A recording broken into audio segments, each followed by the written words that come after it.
नमस्कार, शाम के 4 बज रहे हैं। एबीपी न्यूज पर हाजिर हूं मैं रोमाना इसार खान अपने नए शो संविधान की शपथ के साथ। संविधान की शपथ इसलिए क्योंकि ये देश का जो संविधान है वो भारत के आम लोगों ने ही बनाया और नीति बनाने वालों को ये संविधान सौंपा। देश संविधान से चलता है। हमारे जनप्रतिनिधि चाहे वो सांसद हों, विधायक हों, संविधान की शपथ लेते हैं और देश में जो कानून है वो मूल रूप से संविधान की भावना के हिसाब से ही बने हैं। इसीलिए हम हर मुद्दे को संविधान की कसौटी पर ही कसेंगे।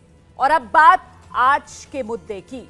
आज महिला दिवस है। एबीपी न्यूज इस मौके पर आज दिन भर महिलाओं के सम्मान में विशेष कवरेज कर रहा है। नारी को नमन। और आज अपने कार्यक्रम संविधान की शपथ में हम भी महिलाओं का मुद्दा ही उठा रहे हैं। सवाल आज संविधान की शपथ में यह है कि संसद में महिलाओं को आरक्षण के मुद्दे पर पूर्ण बहुमत की मोदी सरकार आखिर मौन क्यों है। महिला दिवस पर आज महिला आरक्षण की बात। बेटी को सदन में लाओ, बेटी को सदन में लाओ, हमारी सुनवाई क्यों नहीं होती। अभी लोकसभा में 545 सांसदों में सिर्फ 66 महिलाएं।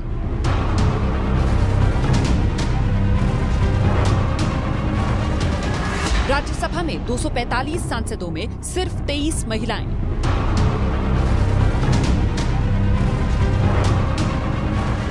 मोदी सरकार के 76 मंत्रियों में सिर्फ 9 महिलाएं।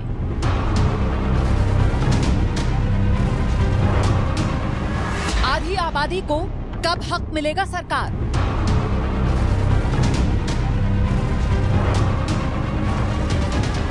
महिला आरक्षण पर मौन क्यों है मोदी? तो महिला दिवस के मौके पर आधी आबादी के हक की आवाज उठाने आज मैं जा रही हूं अपने इस खास शो संविधान की शपथ में। देखिए, जो महिला आरक्षण बिल 2010 में राज्यसभा से पास हुआ लेकिन लोकसभा से पास नहीं हो पाया। अब महिला आरक्षण के लिए संविधान में संशोधन होना है, लेकिन महिलाओं को समान हक के बारे में संविधान क्या कहता है, जरा यह समझ लीजिए। आखिर संविधान में क्या कहा गया है ये अब आपको बता देते हैं। संविधान में संसद और विधानसभा में महिला आरक्षण को लेकर सीधे तौर पर कोई व्यवस्था नहीं है। 1993 में संविधान में 73वें 74वें संशोधन के जरिए पंचायत और नगर निकाय में 1/3 सीट महिलाओं के लिए आरक्षित की गई। तो ये जो संविधान में कहा गया है महिला आरक्षण को लेकर, हालांकि यहां पर यह गौर कर लेना चाहिए कि 15(3) जो संविधान का अनुच्छेद है वो राज्य को यह कहता है कि महिलाओं के हक में वो खास प्रावधान करे। अब इसी दायरे में, संविधान के दायरे में हम ये चर्चा शुरू करेंगे। आपको मिलवा देते हैं अपने खास मेहमानों से। बीजेपी की तरफ से हमारे साथ खास मेहमान इस चर्चा में थोड़ी देर में मौजूद होंगी। बीजेपी की नेता शायना एनसी, महाराष्ट्र बीजेपी की प्रवक्ता हैं। फैशन डिजाइनर के तौर पर पहचान शायना एनसी की, सामाजिक कार्यकर्ता हैं, एनजीओ चलाती हैं।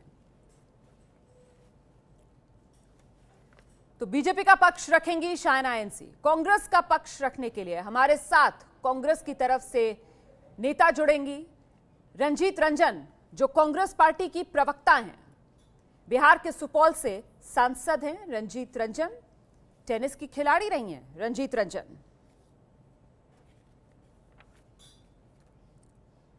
टीएमसी तृणमूल की नेता हमारे साथ होंगी। तृणमूल पार्टी का पक्ष रखने के लिए शताब्दी रॉय जी, पश्चिम बंगाल के बीरभूम से सांसद हैं। शताब्दी रॉय अभिनेत्री, निर्माता, निर्देशक के तौर पर पहचान शताब्दी रॉय की। कला के क्षेत्र में बड़ा योगदान शताब्दी रॉय का। और साथ ही स्टूडियो में मेरे साथ एक और खास मेहमान मौजूद हैं। आपका परिचय करा देते हैं हम। कविता कृष्णन, सीपीआई-एमएल की पोलित ब्यूरो की सदस्य हैं। कविता प्रोग्रेसिव विमेन एसोसिएशन की सचिव रही हैं। महिला अधिकार से जुड़े मुद्दे उठाती रही हैं। जेएनयू छात्र संघ में जॉइंट सेक्रेटरी रही हैं। तो चर्चा हम शुरू करें तमाम खास मेहमानों से, उससे पहले एक बड़ी जानकारी दे देते हैं हम।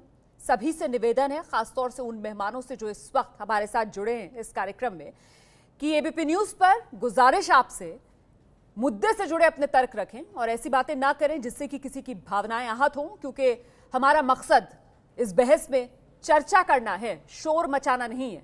उम्मीद की जाती है कि सभी मेहमान शिष्टाचार से अपनी बात रखेंगे।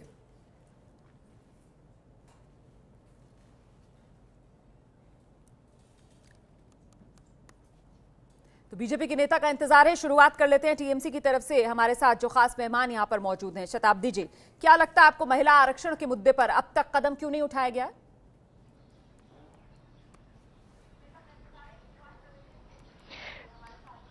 एक्चुअली हम लोग का इंडिया में यही सिस्टम है, हर कुछ पॉलिटिक्स से जुड़ा हुए होते हैं। जो भी सरकार आते, जैसे भी आते, वो उसी टाइम मतलब जो विषय पे वो अपोज करते हैं, जब अपोजिशन में रहते, वही जब सरकार में आ जाते वो अपोज नहीं करते। ये सिस्टम चलते रहेंगे, इसलिए हर बिल पे, हर मुद्दे पे ये 1 दिन, 2 साल, 10 साल, 20 साल भी रहते। लेकिन मुझे ये ममता बनर्जी की तरफ से ये लग रहा है जैसे हम लोग का अभी तक रिजर्वेशन हो या ना हो, ममता बनर्जी का इतना वुमेन एमपी ऑलरेडी है, 12-13 तो है ही हम लोग जो राज्यसभा लोकसभा मिलके। वो आरक्षण के बाद हो या बाद में हो या कब हो, लेकिन ऑलरेडी महिला को सामने लाने का ये कोई पॉलिटिक्स है नहीं, महिला को सामने लाना चाहते हैं, इसलिए वो खुद इतना दिन से ला ही लिया। मतलब वो कोई किसी का इंतजार नहीं है, किसी के चलो ये बनाना है। अगर सचमुच अंदर से कोई चाहते हैं किसी को आगे बढ़ाना है तो इसी में ही बढ़ाना है, जैसे ममता बनर्जी हम लोग को बढ़ाया। ठीक है, मतलब आप ये कह रही हैं कि बाकी दलों के अंदर राजनीतिक इच्छा शक्ति की कमी का यहाँ पर आपने जिक्र किया और अपनी पार्टी की आप तारीफ कर रही हैं। लेकिन कविता जी, एक बात जो कह रही थी यहाँ पर शताब्दी जी, कि जब पार्टियां विपक्ष में और सत्ता पक्ष में होती हैं तो फिर उनकी जो कथनी और करनी है उसमें फर्क हो जाता है। लेकिन महिला आरक्षण बिल को लेकर तो बड़ा दिलचस्प है कि चाहे बीजेपी कांग्रेस किसी भी रोल में हो, वो सत्ता में हो या विपक्ष में हो, दोनों सामने आकर कहती हैं कि महिला आरक्षण होना चाहिए, ये बिल आना चाहिए। फिर आखिरकार दिक्कत कहां पर फंस जाती है? देखिए, मैं याद दिलाना चाहती हूँ, क्योंकि इतिहास बहुत जल्दी भुला दिया जाता है, इसलिए मैं याद दिलाना चाहती हूँ कि हाँ, पेपर पर तो सब कहते हैं कि हम तो पक्ष में हैं इसके, ठीक है। लेकिन पिछली बार जब ये पेश हुआ था तो उस समय बीजेपी की तरफ से योगी आदित्यनाथ ने बाकायदा, वो एमपी थे उस समय, उन्होंने कहा था कि वो और बीजेपी एमपीओं का नेतृत्व करेंगे महिला आरक्षण विधेयक के खिलाफ वोट करने में। उन्होंने कहा था मैं व्हिप नहीं मानूंगा। इस व्यक्ति को चुन करके उन्होंने हमारे देश के सबसे बड़े राज्य के चीफ मिनिस्टर बनाया, तो इसके कुछ खास मायने हैं, ठीक है। और इसको बाकायदा सिर्फ योगी आदित्यनाथ ने सिर्फ इतना कहा नहीं, उन्होंने बाकायदा एक लेख लिखा जो उनके चीफ मिनिस्टर बनने तक उनके वेबसाइट पर लगा था। हम लोग जब उसके बारे में बोलने लगे तो वेबसाइट से चुपचाप हट गया है, लेकिन वो मेरे पास वो लेख अभी भी है, जिसमें उन्होंने कहा था कि महिलाएं अगर ये पुरुष का काम करने लगेंगी, पुरुष जैसा होने लगेंगी, यानी बराबरी चाहना पुरुष जैसा होना हो गया, तो वो कह रहे थे महिलाएं दानवीय हो जाएंगी, वो मानव नहीं रहेंगी, वो दानव हो जाएंगी। ऐसे सोच रखने वालों की 21वीं सदी की राजनीति में कहां जगह है? और इसलिए अब मैं एक और बात याद दिलाना चाहती हूँ, बहुत दिलचस्प, क्योंकि एक और न्यूज चैनल में एक एंकर ने मुझे बुलाया था, और पिछले साल बुलाया था, ये कहते हुए कि बीजेपी अब भी अगले वाले सत्र में ये इसको लाने वाली है। मैंने कहा आपका क्या सोर्स है, आप बताइए। अगर ला रही, बहुत अच्छा कर रही है, लेकिन लाएगी। उस पर बीजेपी की तरफ से, उनके क्या क्या थिंक टैंक की तरफ से पूरा हमला बोला गया मुझ पर, ये पूछने के लिए कि कहाँ है, कहाँ ला रही है। अच्छा। लाए तो अच्छा, लेकिन उन्होंने कहा था नहीं, हमारे पास पूरी सूचना है। वो क्या सोर्स है उन्होंने नहीं बताया। आज तक हम इंतजार में हैं, नहीं लाया गया बिल, और अभी इनका सेशन खत्म होने जा रहा है, इनका जो टर्म है खत्म होने जा रहा है। आप बड़ी दिलचस्प बात यहाँ पर कह रही हैं कि देखिए, समझना ये है कि जैसे कि वो कहावत है ना पुरानी, हाथी के दांत खाने के और दिखाने के और, तो यहाँ पर भी क्या पार्टियों के भीतर ही आम राय नहीं बन पा रही है इस मुद्दे पर और दिखाया कुछ और जा रहा है?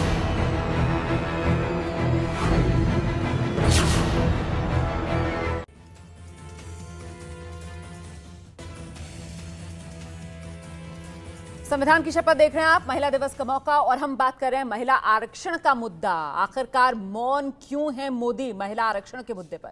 तमाम खास मेहमान इस वक्त हमारे साथ मौजूद हैं। इंतजार है हमें बीजेपी की तरफ से शायना एनसी के जुड़ने का, अभी भी उनका इंतजार किया जा रहा है। इस बीच कांग्रेस की तरफ से रंजीत रंजन हमारे साथ मौजूद है, लेकिन शिकायत आपसे भी है रंजीत रंजन जी। 8 मार्च को ही आपको याद आता है महिला आरक्षण का मुद्दा भी?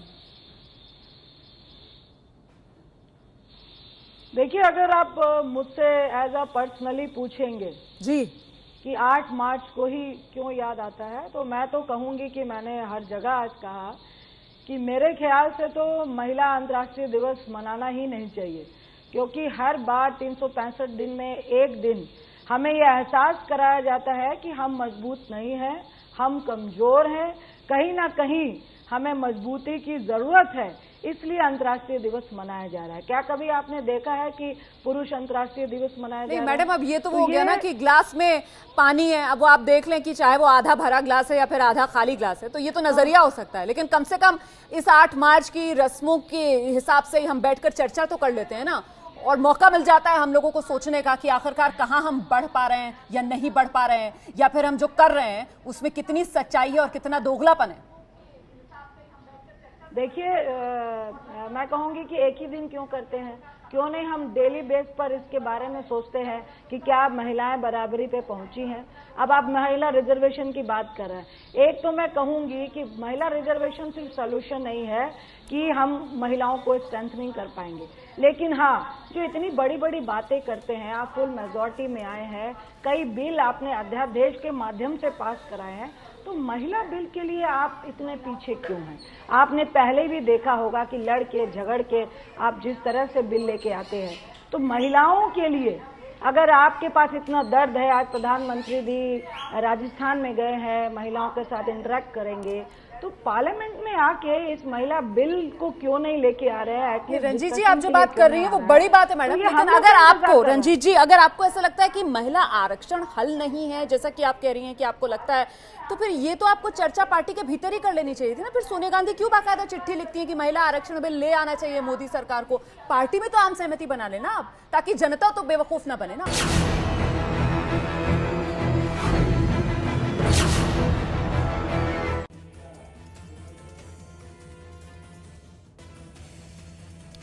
मौका महिला दिवस का है और ऐसे में संविधान की शपथ में आज मुद्दा भी महिलाओं से जुड़ा हुआ है। महिला आरक्षण पर क्यों मौन है मोदी? हम सीधे रुख करते हैं बीजेपी की नेता शायना एनसी इस वक्त हमारे साथ मौजूद है। शायना, महिला आरक्षण बिल पर क्यों मौन है मोदी?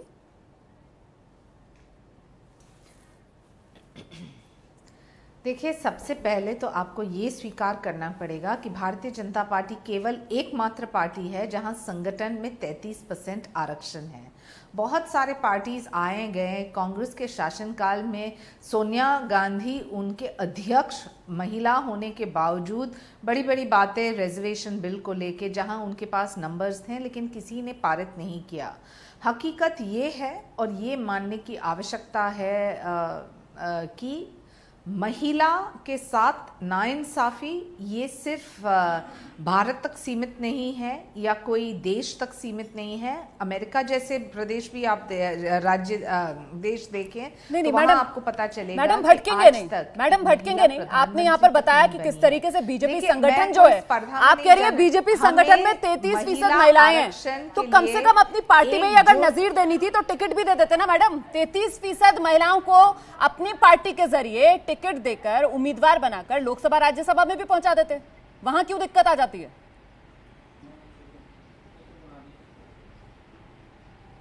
रोमाना जी, आप मुझे मेरा पॉइंट खत्म करने दीजिए। अफसोस की बात यह है कि हर एक राजनीतिक दल जब भी महिला का मुद्दा उठता है और आरक्षण का मुद्दा उठता है तो कोई और मुद्दा उसके ऊपर।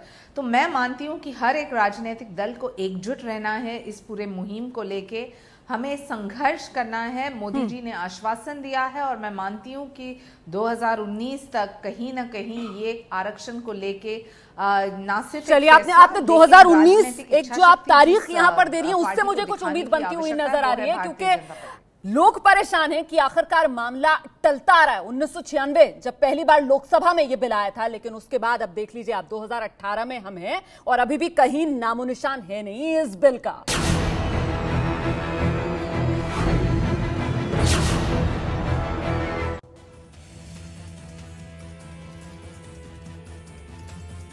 संविधान की शपथ देख रहे हैं आप।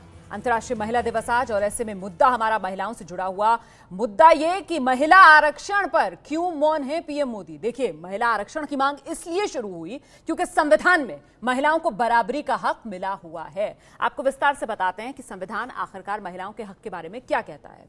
संविधान महिलाओं को समान अधिकार के साथ साथ महिलाओं को सशक्त बनाने के लिए कदम उठाने का अधिकार देता है।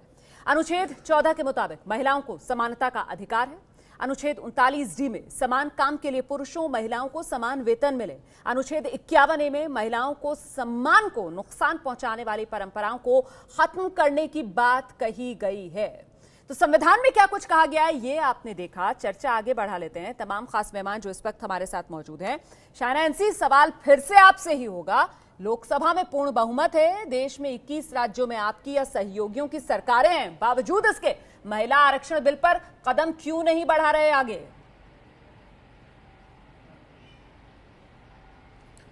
देखिए, सबसे पहले तो हर एक महिला इस देश में चाहती है, हर एक दल की महिला चाहती है कि हमें सिर्फ टोकन टिकट्स न मिले, हमें सिर्फ टोकनिज्म न दिया जाए और कहीं ना कहीं 50% की जो आप बात कर रहे हैं पूरे देश में।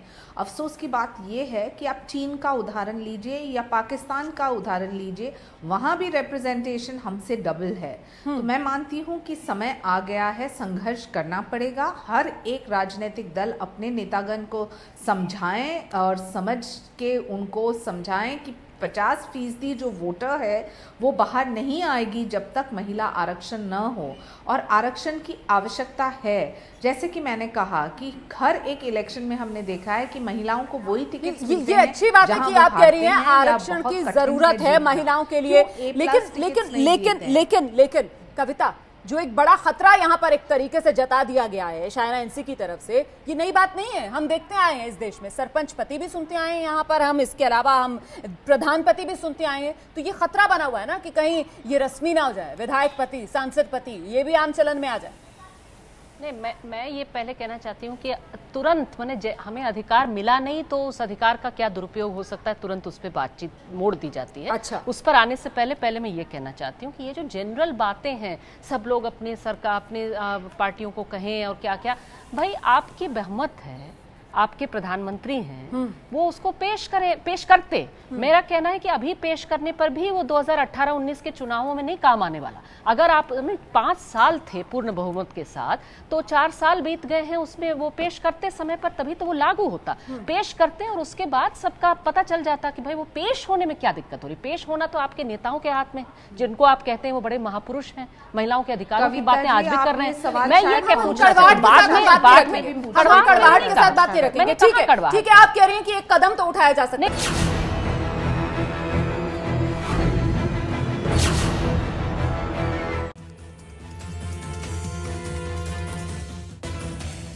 संविधान की शपथ, आज अपने इस शो में मैं महिलाओं का मुद्दा उठा रही हूं। महिला दिवस के मौके पर बिना वक्त गवाए सीधे रुख कर लेते हैं हम। कांग्रेस की तरफ से रंजीत रंजन जी हमारे साथ मौजूद है। रंजीत जी, शायना एनसी की तरफ से तो गेंद कांग्रेस पार्टी के पाले में डाल दी गई कि अभी और संघर्ष करना पड़ेगा, क्योंकि जनमानस तैयार ही नहीं हो पाया है अब तक कि महिला आरक्षण बिल लाया जा सके। देखिए, 4 साल से ये कर क्या रहे हैं, किसी भी योजना का जो फेलियर है वो हमेशा कांग्रेस के पाले पे बॉल देके चले जाते हैं। एक्चुअली ये समझ ही नहीं पा रहे हैं कि ये रूल कर रहे हैं देश में। शायना जी की बात से बिल्कुल स्पष्ट हो गया कि बीजेपी महिला बिल लेकर आने वाली ही नहीं है, उनकी नीयत में खोट है। आप बाहर में भाषण जितना बेटी बचाओ बेटी पढ़ाओ के नारे दे, लेकिन जो सिचुएशन लगातार खराब हो रही है, मुझे लगता है कि हम महिलाओं को ही एक दूसरे को मजबूत करना पड़ेगा। और एक दूसरे को स्ट्रेंथनिंग करने के लिए मुझे लगता है परिवार से बड़ी कोई शिक्षा का साधन नहीं हो सकता कि अगर हम अपना बेस और अपनी फैमिली की मेंटालिटी को कि बराबरी का हिस्सा लड़के और लड़की में फर्क नहीं है, मैं फिर बोलूंगी, क्योंकि आज 8 मार्च है और हम अंतर्राष्ट्रीय महिला दिवस की बात कर रहे हैं, और क्योंकि पॉलिटिकल बात आती है, अगर आप उसको दरकिनार करें, एक साइड रखें महिला रिजर्वेशन बिल को, तो सिर्फ महिला रिजर्वेशन ही सॉल्यूशन नहीं है। जब तक हम अपनी महिलाओं को खुद अपने आप में मजबूत नहीं करेंगे और अपने से ये निर्णय नहीं लेंगे। आपकी वो बात सही है, लेकिन मेरा मुद्दा जो है ना वो आज सिर्फ महिला आरक्षण बिल को लेकर था, राजनीति में महिलाओं की भागीदारी को लेकर था, और इसी वजह से मैं चर्चा सिर्फ इसी मुद्दे पर कर रही हूँ। चलते चलते मेरा आखिरी सवाल, शताब्दी रॉय जी, आपको भी लगता है कि यहाँ पर पहल सरकार की तरफ से ही होनी चाहिए महिला आरक्षण बिल के मुद्दे पर? देखिए, एक बात मुझे बताइए, जब से बीजेपी सरकार, गलत बोल दिया, मोदी सरकार जब से आई है वो मेजॉरिटी बोल के जो भी चाहे हाउस में कर सकते करते हैं। जो भी बिल देखिए, नोटबंदी देखिए, जीएसटी, वो तो कर ही लिया ना। जी। वो अपना जो भी बिल पास कराना है वो हाउस में आके करा देते। अगर उसके ये भी बिल कराना था तो कर सकते थे। इसका मतलब यही है सवाल इसी वजह से कि सरकार की बात नहीं सोचे, वो देश के बात नहीं सोचे, अपना पार्टी के बात नहीं सोचे। बहुत बहुत धन्यवाद आप सभी का हमारे साथ बने रहने के लिए। समय मेरे पास इतना ही था और अपील एक चलते चलते शायना एनसीजी से भी कि काम की बात आपने जो कही, संगठन में 33% महिलाएं हैं बीजेपी में, तो मैम जब काम करवा रही हैं तो कुर्सी देने में क्या हर्ज है? कुर्सी भी दे दीजिए ना, 33% आरक्षण दिलवा दीजिए। राजनीतिक भागीदारी क्यों नहीं हासिल करने दे रही है मोदी सरकार महिलाओं को? महिला आरक्षण बिल पर कदम क्यों नहीं उठा रही है मोदी सरकार? चर्चा के बाद इस मुद्दे पर मेरी राय, आइए जल्दी से एक नजर डाल लेते हैं। तो संविधान की शपथ में आज मेरी राय, महिला आरक्षण बिल पर मोदी सरकार गंभीर नहीं, चर्चा से यही सामने निकल कर आ रहा है। नियत पर सवाल उठ रहा है यहां पर मोदी सरकार के महिला आरक्षण बिल को लेकर। और देखिए, योजनाएं कई हैं जो मोदी सरकार की तरफ से लाई गई हैं, लेकिन सिर्फ योजनाएं क्यों? हालांकि बढ़िया है, योजनाएं सरकार लेकर आ रही है, लेकिन महिलाओं को राजनीतिक भागीदारी चाहिए। उसके लिए महिला आरक्षण बिल क्यों नहीं ला रही मोदी सरकार? सवाल बड़ा है।